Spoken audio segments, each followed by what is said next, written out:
Good evening and welcome to Suffering in Silence with Evangelist Tia here on Love Bay Afrobeat Music Talk Radio. We're here with you every Friday evening at 7 p.m. Eastern. And Love Bay, we want you to remember that we're rising out of the ashes together. Our topic on tonight is self-care for helping professionals. And we have with us to discuss this topic, my co-host tonight is Erin Mitchell, and my guest is Crystal Wirtz. Listeners, if you have any questions or comments for my guest or co-host, you can email us at sufferinginsilencedv@gmail.com, or you can text us at 437-778-3299. Also, if you have any resources that you would like to share with us on a national or local level from your country, from your community, local organizations, or your faith community, you can also email us at sufferinginsilencedv@gmail.com. And with that, Erin, I would ask if you would take the floor and greet our listeners and viewers. Yeah, thank you so much. Welcome everybody from Love Bay Radio, listening to tonight's show, Suffering in Silence. We are rising out of the ashes. My name is Erin Mitchell, and I'm on the board with Evangelist Tia. Got me involved with Rising Out of the Ashes several years ago, and it's just been such an honor to be a part of this amazing program that really serves community members that have immediate needs to get out of violent situations. And we really serve a purpose and we come in where other organizations that are much larger might not be able to in such a quick and efficient manner. So super proud to be a part of this organization, supporting people to leave violent situations and transition into a place where they can start to stabilize a little bit. And that's why this topic tonight is so important. So I'm so excited to meet Crystal and hear from her around self-care. I'm a huge advocate of self-care. I ended up going into getting my master's degree in acupuncture and herbal medicine because I feel and felt that our medical system at the time was taking so much power away from their patients. You know, we can do a lot for ourselves if we know how, and if we're educated in that way, if we use, community members to support one another in learning how to self-care, how to take care of ourselves. And I think that can go a long way. And I think that is part of empowering people, right? Because then we are learning ourselves how we can support ourselves on a healing path and a healing journey. And so I'm excited to dig into this conversation. And as always, just such an honor to be with a powerful group of people that are serving their communities. So thank you. Thank you.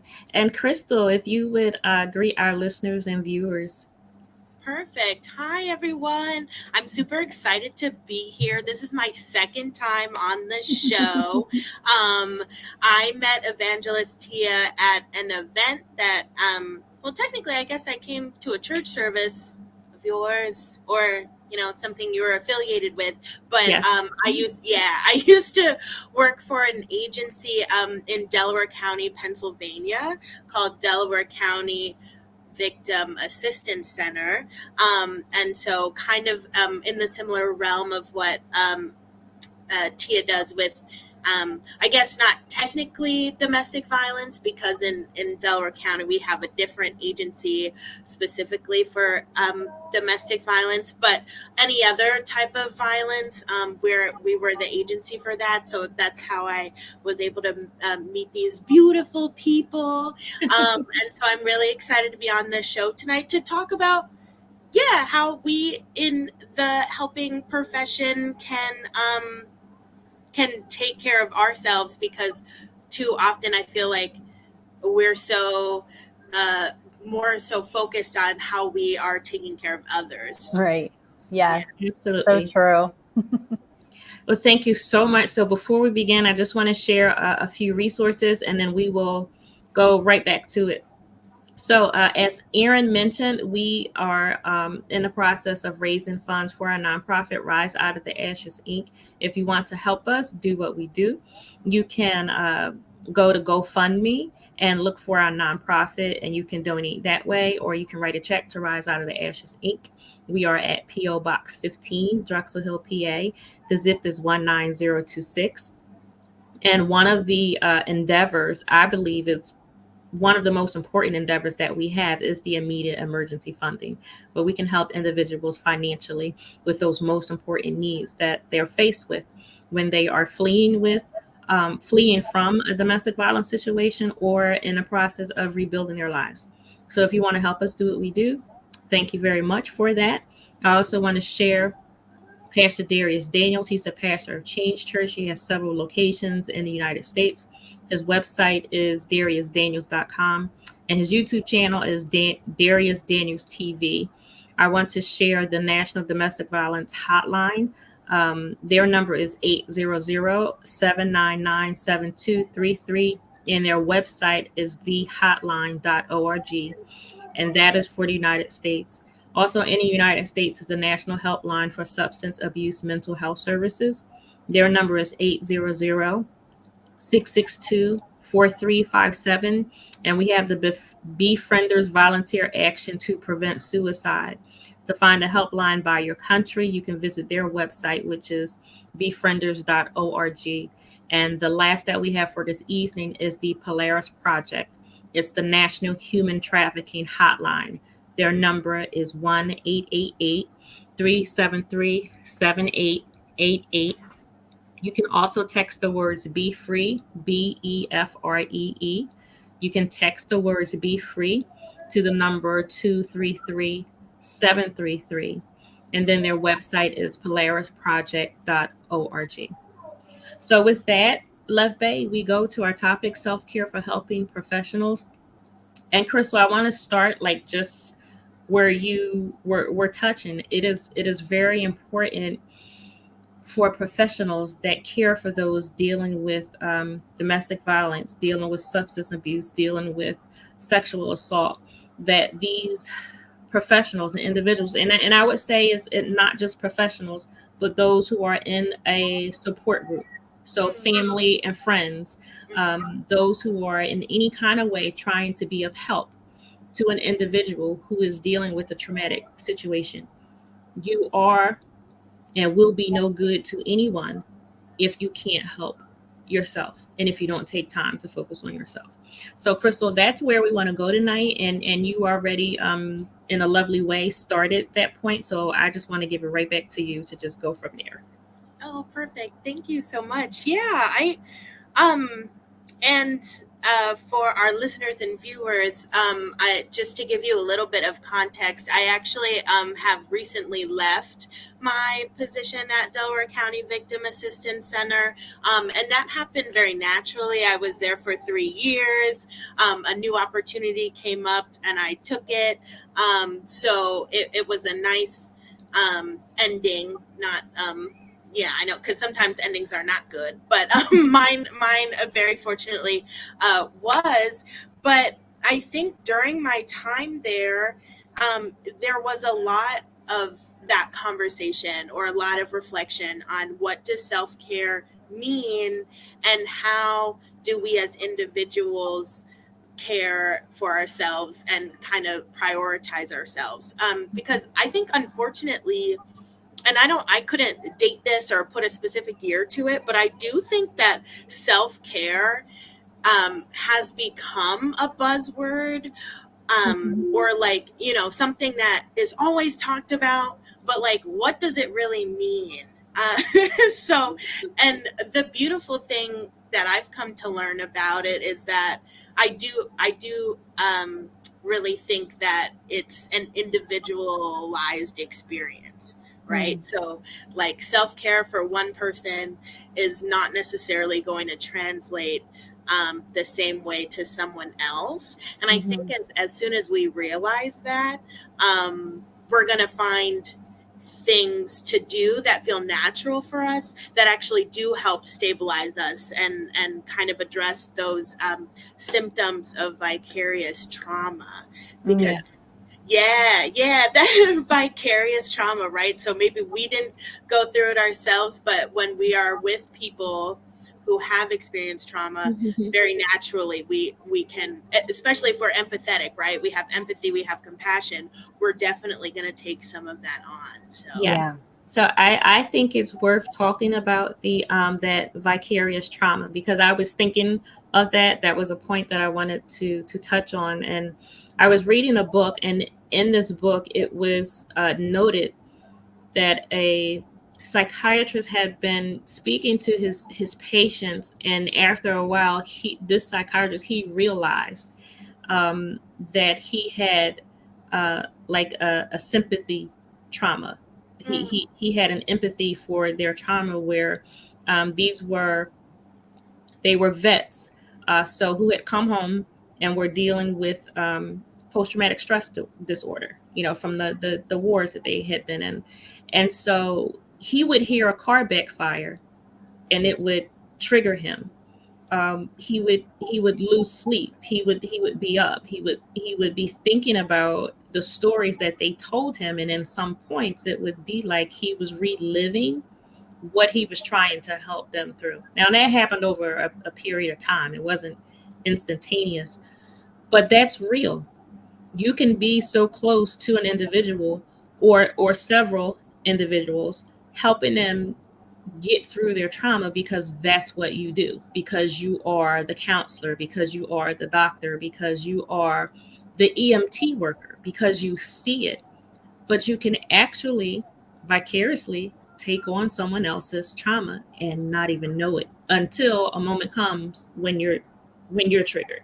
So can you just even talk about that a little bit more?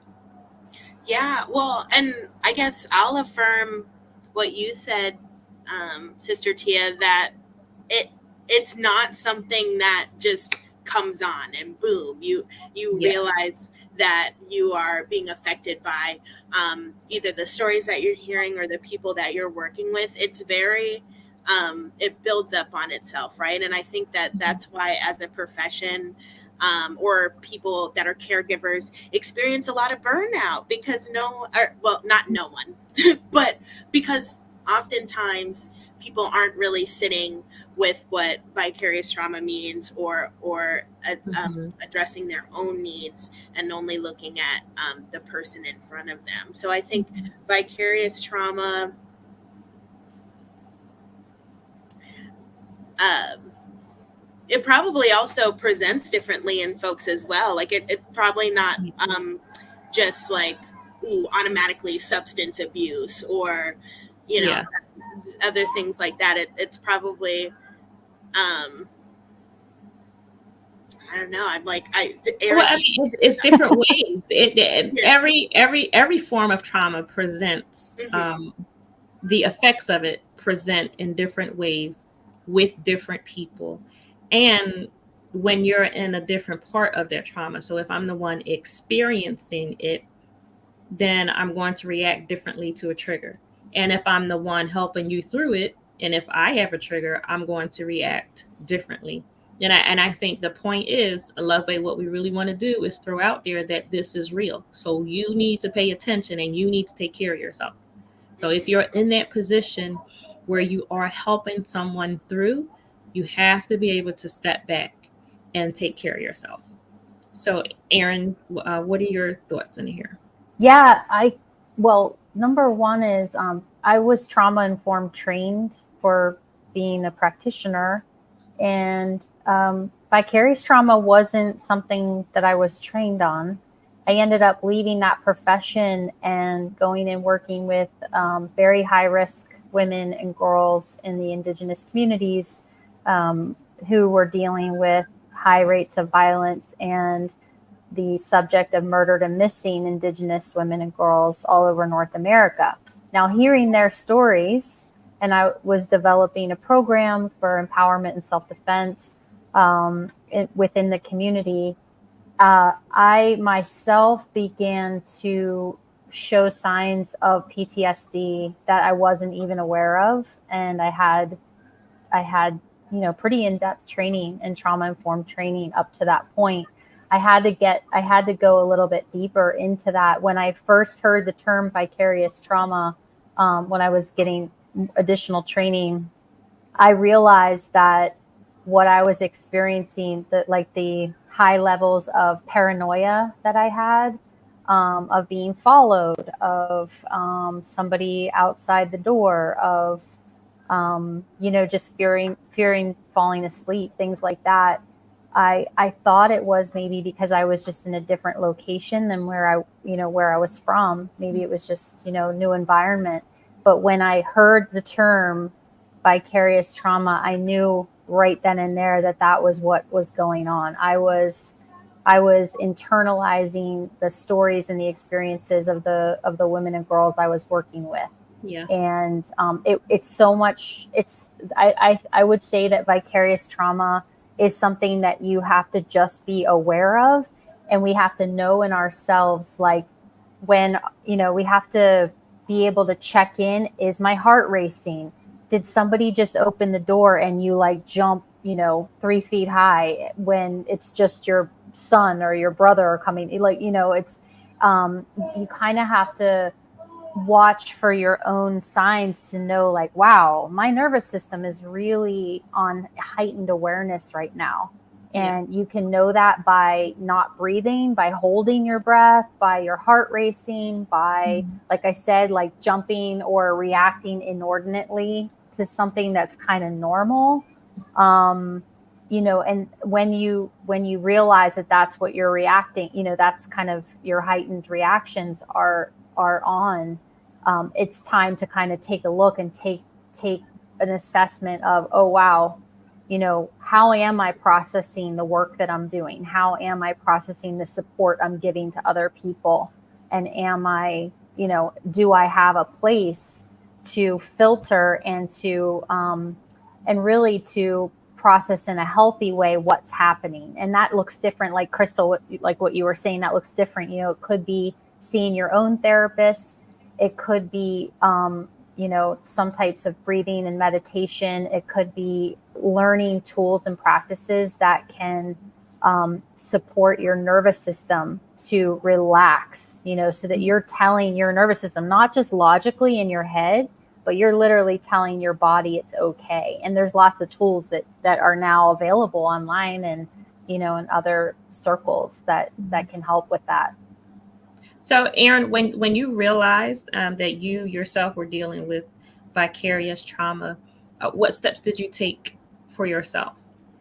I think in that moment I was already too far past. It was a while after I was having that, but I did have to. I did start really working with my own nervous system.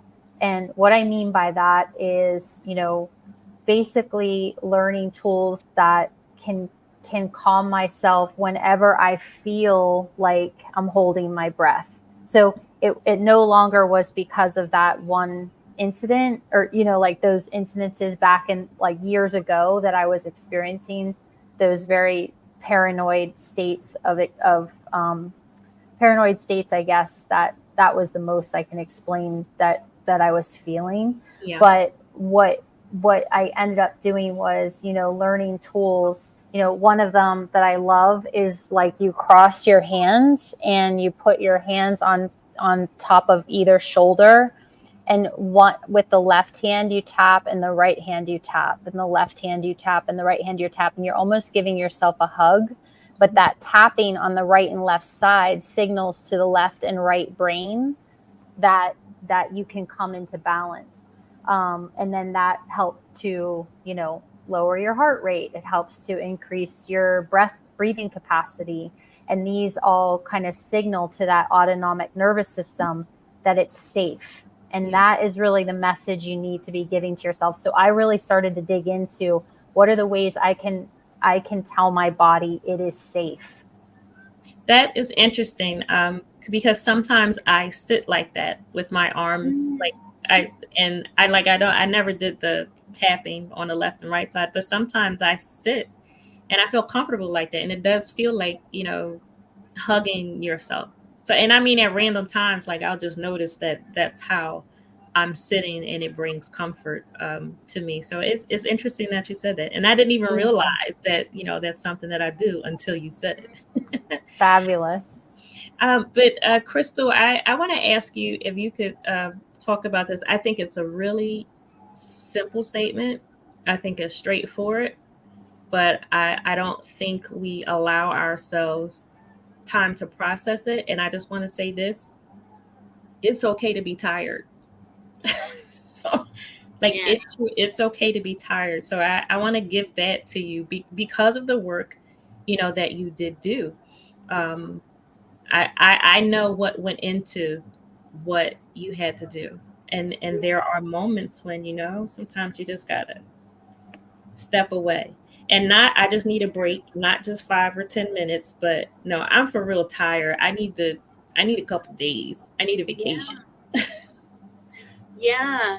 I think, like, I feel, well, and then sometimes it might almost feel like, if you're tired, it's almost like a failure in a way, or Yeah. like, oh gosh, I can't be 100% all the time when people need me. But I would even try to, like, switch that thinking up and say that if you feel tired, that means you're doing the work, and that means that you are showing up for people. And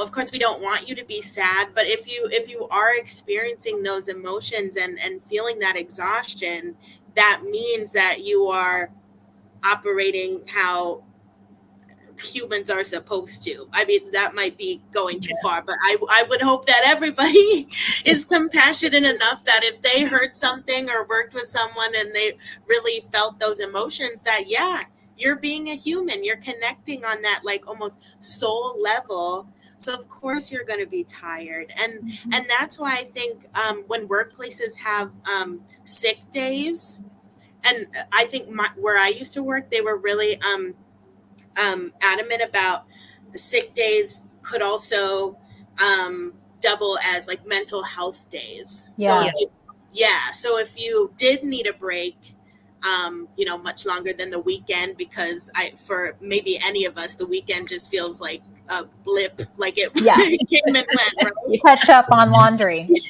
Yeah, yeah. Maybe we can plug a 4-day work week, right, on this Yeah. show. But that taking those mental health breaks and resting, because I had heard somewhere, and I'm probably gonna butcher the phrase here, but, like, if you don't rest, or, like, if you don't take a break, your body will take a break for you, or whatever Yeah. that phrase is, right? And so, Yeah, that is true. yeah, That's true yeah. there. So, like, whether that means you get sick, like your immune system isn't operating right, or, other things kind of crop up because the body does keep the score, and so it is really important to take that rest and to be okay with it, and not be all up in our heads about, like, oh no, I'm not being productive, because I think that's the other thing too. We live in a society where if we're not doing things 24/7, we don't feel like we're being productive enough. So Yes. Amen. So That is that so well said. Yes, so I wanna make my next point, Erin, and I want you to expand on it because I think it leads right into that. But first, I do want to say that the same help that is available to victims and survivors of domestic violence, of sexual assault, of any trauma, that same help is available to the professionals or to the friends and family that would be by their side in their support system helping them.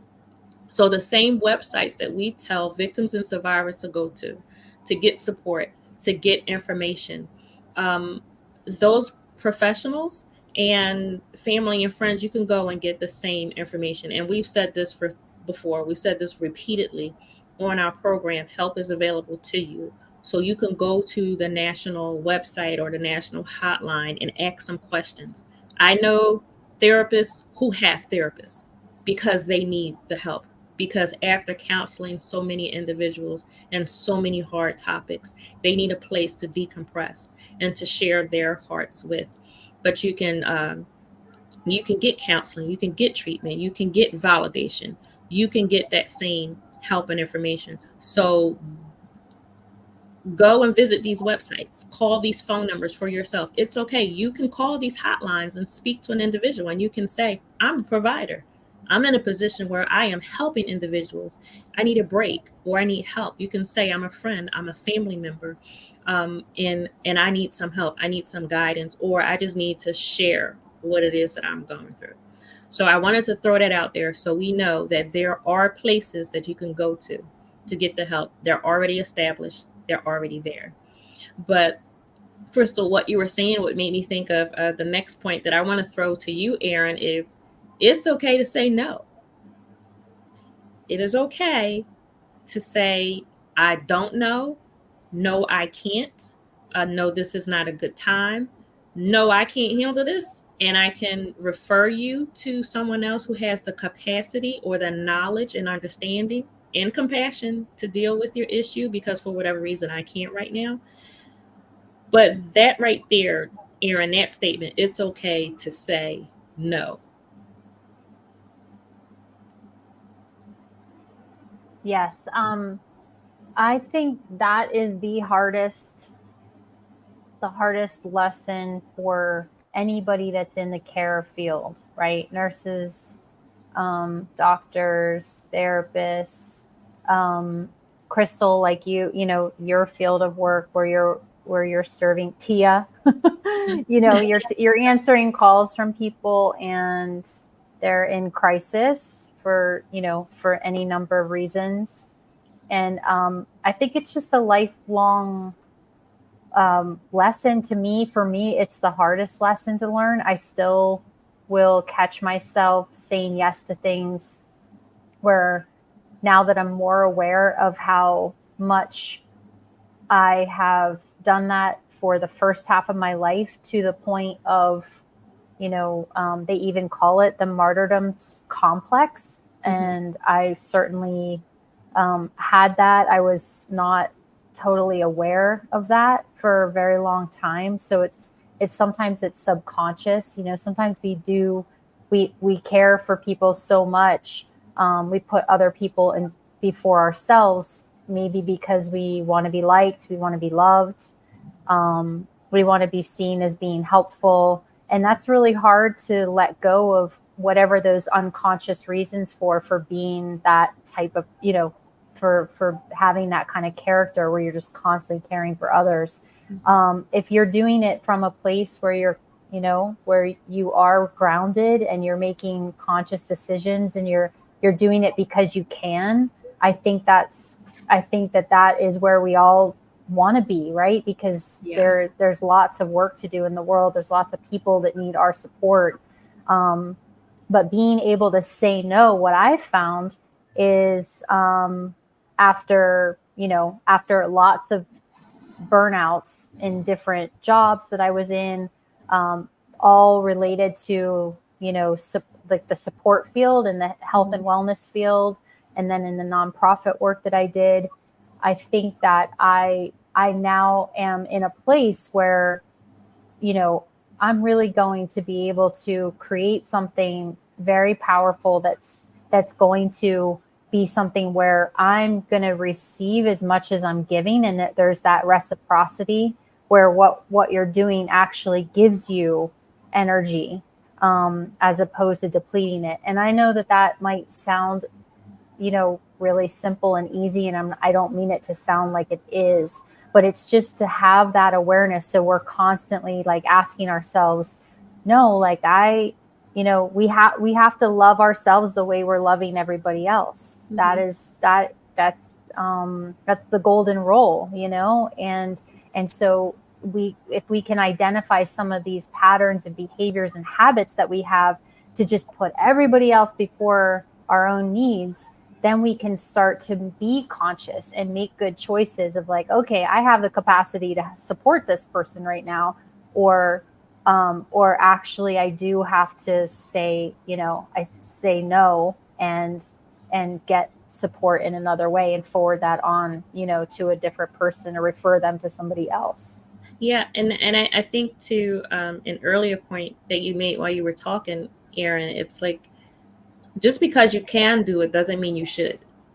Because eventually, like we all get to that point of burnout if we keep going, endlessly going.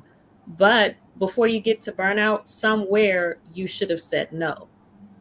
because you at that time you had the capacity, or you made the capacity for it to happen, to take in that one more story, to take that one more case, to take that one more family at this time.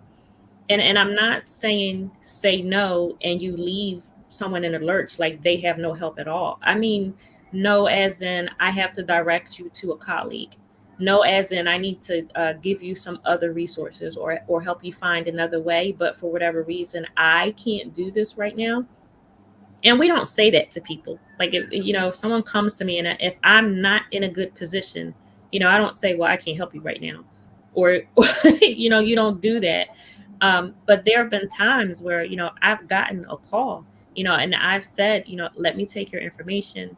um, I will get back to you, or I will have a specific individual get back to you. But I had to take the time and like tally up the cost. What is this going to cost me? How much of my time, my energy, my mental and emotional energy, what is it going to cost me, and can I do this? And if I can't, then I have enough people around me where I can say, I need your help over here. Can you take this on for me? Um, but there are times you need to say no, just because you can physically say yes, because you feel like in a time, in a moment, you feel like you're mentally and emotionally prepared to say yes. But if you keep doing it, what's going to happen? And I think, and Crystal, I'll ask you to expound on this. I think that goes back to boundaries. That doesn't mean that you're supposed to be doing everything for everybody. Again, I am not talking about leaving people in the lurch. Like, if I can't help you, I'm going to make sure you have the resources so you can move forward. But you have to have healthy boundaries. So, Crystal, can you take that one? Hmm. For sure. And I'm just thinking of what Erin had said earlier about like some people struggle with saying no because it really is tied into this idea that maybe if they say no, they won't be as well liked anymore, or maybe people will be angry with them, or disappointed in them, or frustrated with them. So I think having healthy boundaries is a way in which, well, and tied into that too, having a positive self-esteem, or that you are confident and assured, that you are have conviction in yourself, and are like, I don't know how else to say, like stable, or just really settled and assured that you are a good person, and that you have these boundaries to protect ourselves, because Yeah. that's truly what it is. Boundaries is just a way that we can keep ourselves physically, emotionally safe, right? And Yeah. so having healthy boundaries is only, well, maybe not only possible, but can be possible if that person is very sure about themselves, and they are prioritizing their happiness, because and their health, because I do Yeah. think that uh, like, let's say I say no to someone, or like, I can't help you, but maybe I can redirect you. And if that person gets really angry, or like, well, Crystal, why were you able to help me this time, or blah, blah, blah, Mhm. throwing stuff at me. And I won't say that I have perfected this, because I think it's a journey, but there is a certain sense of um, I can kind of separate their response from me, if that makes sense. Or Mm. like Yeah. Mhm. Hmm. let them have their stuff, and maybe, yes, it will affect me, and I'm not saying like I'd be able to just brush it off, but to kind of reflect on that and be like, that was their stuff, and it doesn't impact who I am or how I feel about myself, if that makes sense. Yeah. So That Love makes it. perfect sense. And I think you made a very good point earlier. Um, you you don't necessarily have to be in a place where you feel like you have it all together before you set a boundary. So a healthy, mature person is going to be able to set boundaries, and keep those boundaries. And then even the best of us at times, we let something slide here or there and we have to go back and we have to pull it in. But I don't believe you have to be in a place where you're thinking, I got this 100%, I'm good.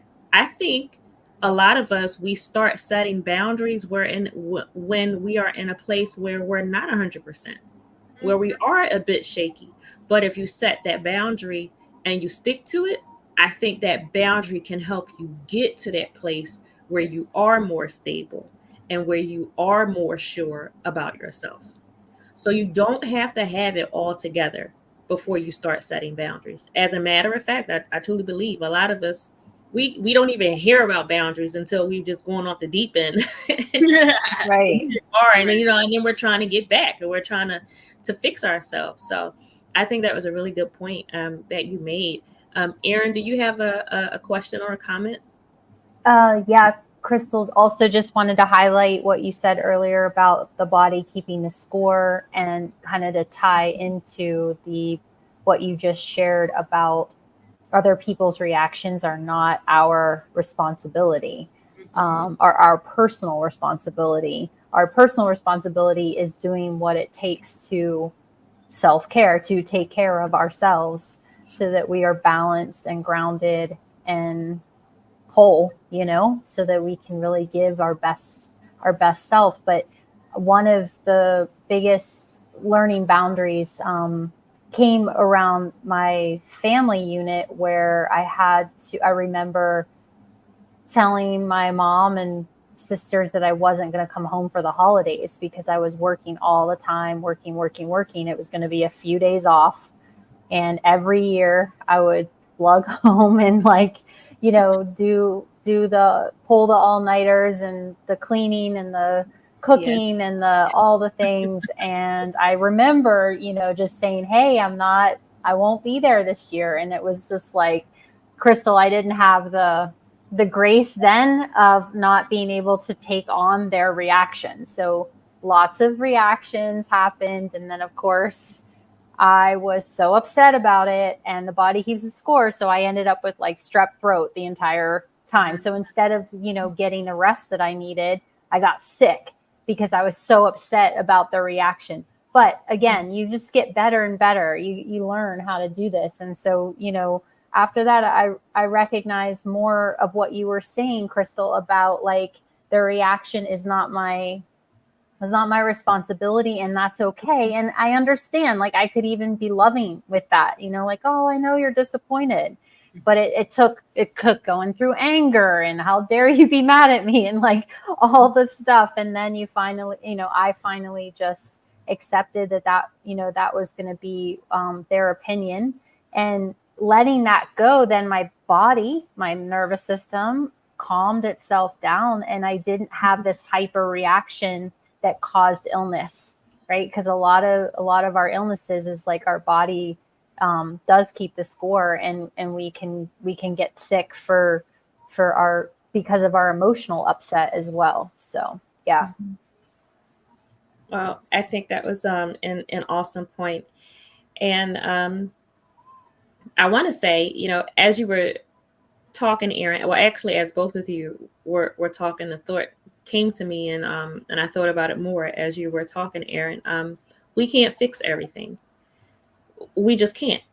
And it's okay that we can't, and it's okay that someone may be upset that we can't fix it. And so it there really gets to the point at times where you do have to say no. You do have to set your boundaries. But within yourself, as Crystal mentioned earlier, don't feel like a failure because you can't, because you're tired, because you need to take a break, because you realize this situation may be bigger than I am and I can't handle it. Or you realize that this situation is just one more too many than what I can take right now.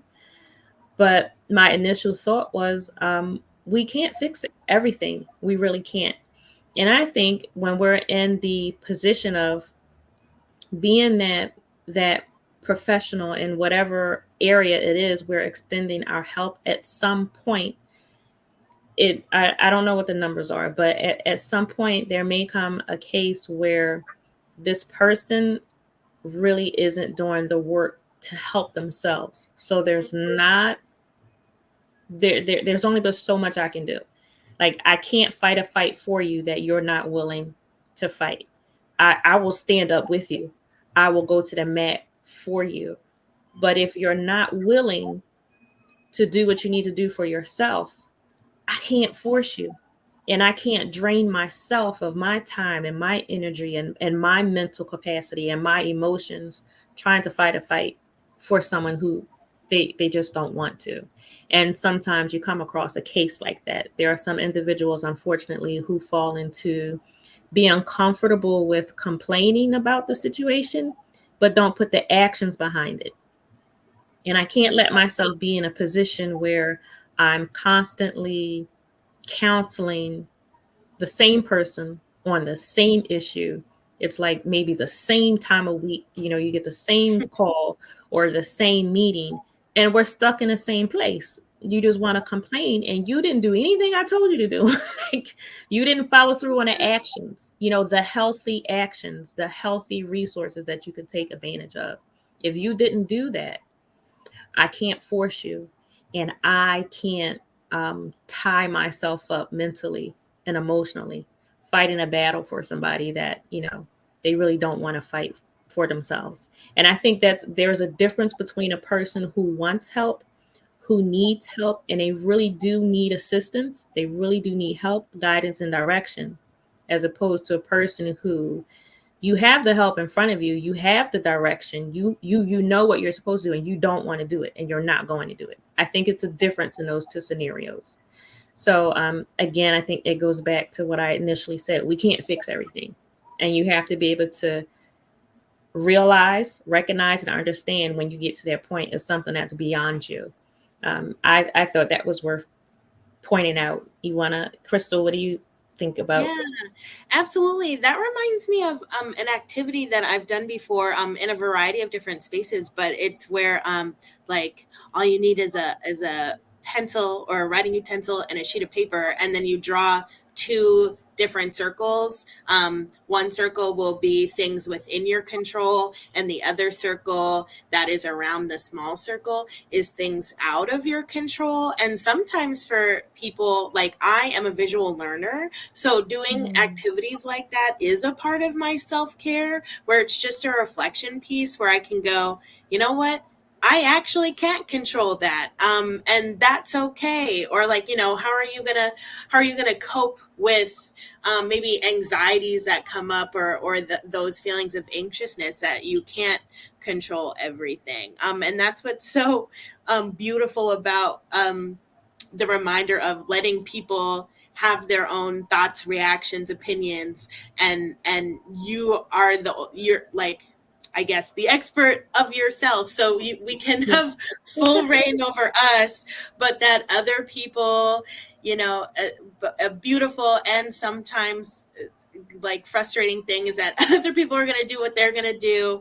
But again, like Erin said, we don't have personal responsibility over other people. So I really resonate with everything that was said, and that, yeah. And this other piece, that if someone is coming to us for help, that's beautiful. And if it appears somewhere down the line that, all the resources that we're providing aren't really being, like, there's no personal accountability that the other person has, um, then it might be that it's not the right time, or, that I can lead a horse to water, but I can't make him drink, or, I try to Yeah. pull these little uh, phrases, but yeah, like, so yeah, all of that I really, truly, really relate to. Yeah. Awesome. So, Erin, you want to throw a Yeah. comment here? Sure. I kind of wanted to ask you, Crystal, about, you'd said in the opening about the individualized experience of self-care. And if I don't know if you wanted to say more about that. I've been thinking a lot about that myself, and just wanted to hear your thoughts on that. Yeah, totally. Thank you, Erin. Well, you know, because again, we are the experts of ourselves. So I think that is a decision that everybody gets to make about like what really care looks like to them or how that feels. Like even something as quote unquote simple to me, or what my care self-care is wash day, washing my hair, right? And I know that I'm in times of high stress when I'm only taking body showers and I'm not attending to my hair. Like when I'm wearing a lot of updos, I know that I'm not really taking care Wow. of my hair. Yeah. Good And point. so for me, even just sitting down, detangling, which has to happen before the actual shower, spending that time caring for my physical form is a way Mhm. of self-care. And Mhm. for other people, it might be getting massages, which that sounds really nice to me, but I can afford a massage as often as I would like. And there's nobody in my immediate circle right now who would be willing to give me a free massage. So, right? Or I know that some people really like taking bubble baths. I live with other people. I don't feel comfortable doing that in our shared tub. So like different things like that. And so I really kind of protest this idea that self-care is only this, that, or the other thing. Like it could really be a Yeah. personalized experience for everybody. Mm. Yeah, I love that. I also feel that self-care to make it individual. So another I another thing that we do as a society is kind of, we make things commodities, and we make it like Mm. something to sell, and Yes. Mhm. I think that that can really mess with our heads. You know, if you think, okay, so let's say pedicures, right? Like they obviously 20 years ago, the people never got pedicures. Maybe, Yeah. like now they're on every corner, and there's some people that are really committed to that.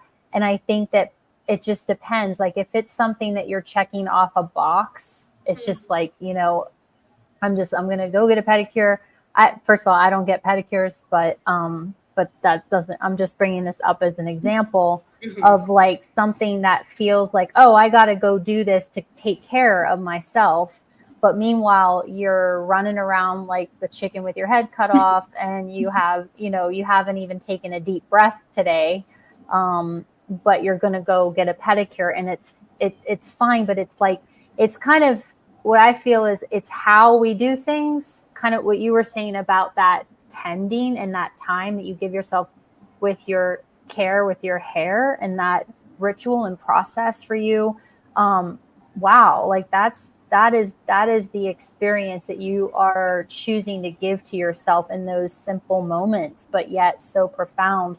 And I think so if it is the pedicure for you, really really go and enjoy and get the magazine, and like, Mhm. don't rush, and just get excited about the color you're choosing, and like, Mhm. so I think it's also just the way we do things for ourselves, and to not just say like, oh, I checked off this box, I exercised, and I got the massage, or I got, whatever. And that ends up being just part of the rat race, and part of like what makes us exhausted, and part of, what we're chasing to feel better, right? From somebody else to make us feel better, instead of like, okay, well, taking ownership of some of those practices, and really investing time and energy into creating exactly what you said, like something that works for you. Mhm. Yeah. And it can be, what I'll add is it could even be on a whim. Like if someone is like, I would love ice cream right now, then do what you can to get that ice cream. Or like the other day, it was so beautiful outside. Like there was wind, and the sun was out, and it wasn't like stifling hot or humid. I sat outside for an hour. I didn't plan to do that, but I just kind of let the day be what it was and kind of just follow those inclinations. Or if you're a spiritual or a religious person, it could be like, whatever, like God or that higher power is telling you to do in that moment. I think following that voice or that inner whatever, however it shows up for you, is a way of self-care, instead of like suppressing it or being like, not now, I can't do that. You Yeah. can't do that. That's the coolest thing about being an adult, I think, that you can do pretty much whatever you want in, of course, legal, but yeah. That was perfect. That was awesome. I thank both of you so much. We're just under the hour, but I think you made some absolutely great points. Um, the last thing that I want to say, and maybe if we could, discuss this and then close around this. It's not selfish to think about yourself. However it is that you want to do it. Okay, so if caring for yourself, if you want to go rock climbing, go ahead. If skydiving is your thing, go ahead. If you want to take a walk through the park, then that's you. All for it. You want to sit quietly, whatever it is, that's bringing you peace and comfort in that moment. It may be physical activities, but as Erin said, we don't want our self care to be where we are just checking off a box, because that's not self care. That's just getting through a list, and it doesn't mean anything. But my closing thought, I really want to say, it's not selfish to think about yourself, because, and again, specifically with what we deal with, the stories that we come across, there are some really horrific things that come across our path. So at some point in the day, we have to say, um, I need time for myself. I have to shut this down. I have to think about me, because I can't think about um, the murders that came across my desk. I can't think about the torture that happened, the abuse that happened. I have to be able to close my eyes and sleep at night. So I got to be able to turn off the trauma that I'm trying to help others deal with. And that means I have to intentionally think about myself. If I cannot intentionally think about myself and care about me, I cannot intentionally think about my child and think about her and get her through her day. So it is not selfish to think about yourself. As a matter of fact, I think it's irresponsible if you don't. Because if you don't think about you, no one else is. I honestly believe that. I can't think of a better way to say it right now, but I think it's, if you don't think about you, no matter what's going on around you. And I know some crazy and horrific things are happening right now. I understand that. I'm not denying reality. But if you don't take care of you, nobody else is. If you don't think about yourself, nobody else is. So I think it is irresponsible if you don't make time for you, whatever it is that you want to do or don't want to do. If you're not able to decompress, if you're not able to sit and be okay, something is really, really wrong with that. So that was my last thought for the evening that I wanted to throw out there. So Erin and Crystal, you can either expound on that or just give us your final thought for the evening. I will follow up with that with selfish. I love being reminded, I don't, of the definition, because and there's several definitions out there, but one of the ones that really supports me with learning how to redefine what that is that, it's devoted to or caring only for oneself. So for all those caregivers out there, and moms and dads and sisters and brothers and aunties and uncles and everybody that, you know, you're likely caring for a lot of people. Mm-hmm. And so when you add yourself into the list, that's not selfish, because it's when we only care for ourselves. And obviously sometimes we do have to do that. If we're in a state of emergency, but then it's a prioritization, right? And it's, you have to care only for yourself in that moment until you get healthy and well, so that you can continue to care for others like yourself. So I just think that I love talking about that word. I would love to dig into the history of that word and where it came about and why. But I think that for each and every one of us, it's so critical to really unravel that word a little bit and make sure that there's no subconscious tendency rolling your choices that says like, oh, I can't take that bath, or I can't, go for that walk, because that would be selfish. I got to sit here and watch TV with my partner who wants to not be alone, but yet you miss out on your walk and exercise, or like something that you want to do because you think you're being selfish. And so it's just a matter of all of us really needing to check in with that definition and see if it's dictating some of your choices unnecessarily. Yeah. Beautiful points, both of you. And I think all that I have to add is that, again, well, Erin, thank you so much for the definition, because I don't know if I've ever looked into that before. And it's just a shame how a word that actually seems quite neutral has such a negative connotation to it, that being selfish is a bad thing. But I agree that it's irresponsible not to take care of ourselves. And the only other thing that maybe I'll add is that if we're looking for sustainability, like if we want to be able to sustain in the work we do, it brings us great joy and passion to be in those spaces, then we have to extend grace to ourselves, love to ourselves, care to ourselves, so that we can have a prolonged either career or to be in those loving spaces with the people we care for.